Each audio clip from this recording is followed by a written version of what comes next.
Tottenham have thrashed Crystal Palace 4-0 at Selhurst Park to move back within 2 points of Manchester United for the race for the Champions League spots. What's going on, guys? It is Ketch back with a new video on the channel. I hope you had a lovely new year. Hope everyone celebrated, had some drinks, watched some fireworks, and had a great time in general. But now we are in 2023, and boy oh boy are we in for some surprises already.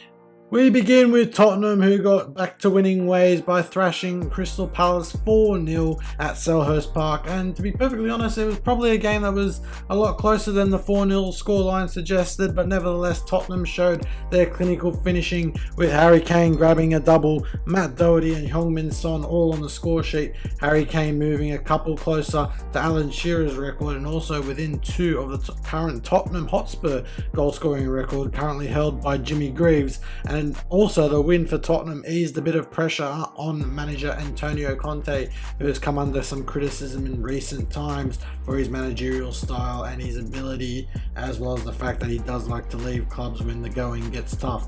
But this will ease a little bit for him on Antonio Conte, and I think he'll go into the next fixture with a lot less pressure on him, and we'll see how the rest of the season goes. Manchester United continue their winning ways under Erik ten Hag as they dispatched of a hapless Bournemouth outfit 3-0 a couple of nights ago.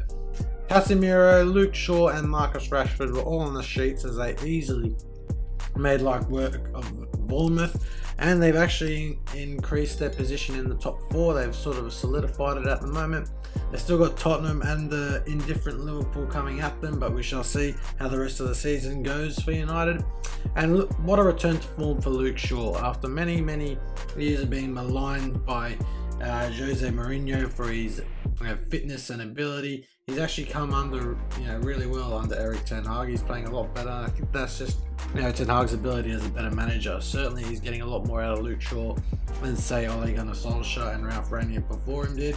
But it's good to see someone like Luke Shaw, who was once touted as one of England's greatest prospects of probably 10 years ago, finally coming to the fore for United now at club, as well as he's been done for a country over the last few years. And at the top end of the table, it was a mighty clash between first place league leaders Arsenal and third place Newcastle at the Emirates. And even though this game finished 0-0, it probably deserved a goal or two in it, and I think probably Arsenal could probably be the team that come away from it most aggrieved, but Newcastle will feel they've done their Champions League hopes a good one by coming to Arsenal and getting a point from there. Arsenal won't be happy with that. They blazed a few chances over the bar, and they were also denied a contentious penalty on 60 minutes when Dan Burn appeared to grab Gabriel's shoulder. I haven't actually watched this back in real time, but just looking at this picture now, I'm thinking that this could have gone either way for the referee. You can clearly see there is a pull of the shirt, which would probably warrant a penalty in most situations, but obviously the referee thought different, and so did VAR. They could only back up his decision. But it'll be interesting to see how Arsenal and Newcastle do over the coming weeks. Can Newcastle keep it going and hold down a top 4 spot?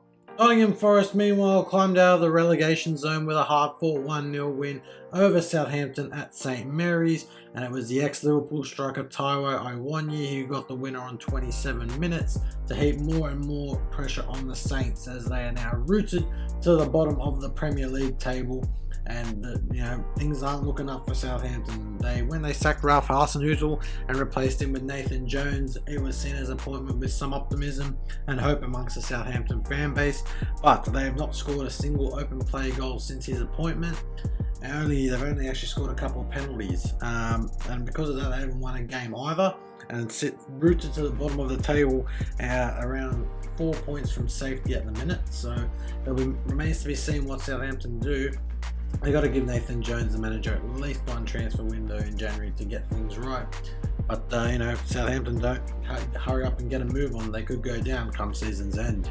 Brighton, meanwhile, have continued their positive start to the Premier League resumption by thrashing Everton 4-1 at Goodison Park last night, and Brighton are on the up and up. They are in fine form at the moment. They've got their World Cup playmaker Alexis McAllister coming back, but on this occasion it was Kara Matoma, Evan Ferguson, Solly Marsh and Pascal Gross who put Everton to the sword and thumped them 4-1. Because of this poor result against Brighton, it has heaped more and more pressure on Frank Lampard, who is once again in a relegation battle with Everton.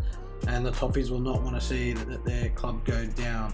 And I think, to be perfectly honest, they do need to change their manager. He's had a couple of seasons now to change it, and nothing's really worked for Lampard at Everton. And to be perfectly honest, I really think he's more cut out for the Championship. I don't really see him as a Premier League manager, and the only reason he got the Chelsea job is because of his career as a player. But he's hoping Frank Lampard can turn it around for Everton, but it remains to be seen. I think they'll probably be in another relegation battle, and they might even get relegated come season's end. As if to compound the news for Merseyside followers and fans of both Everton and Liverpool, Liverpool did themselves no good by losing 3-1 at the Brentford Community Stadium a couple nights ago. An own goal from Ibrahima Konate set the tone before Yoane Wissa and Brian Mbeumo made it 3-1 to Brentford, and just happed a lot more pressure on a Liverpool side that can't really seem to find consistency and form this season. Darwin Núñez has been getting some criticism for his lack of missing big chances, but you got to give credit to Brentford where it's due, and their manager Thomas Frank are doing an awesome job. And to be perfectly honest, they keep doing this, they'll probably have a good solid top half finish. Probably finish around 9th or 10th. They're currently sitting 9th at the moment, so I think that's probably where they'll finish. But anyway, that has been the end of this video, guys. Please do like, share, and subscribe, and I'll catch you in another video very soon. Have a good one, guys. See ya.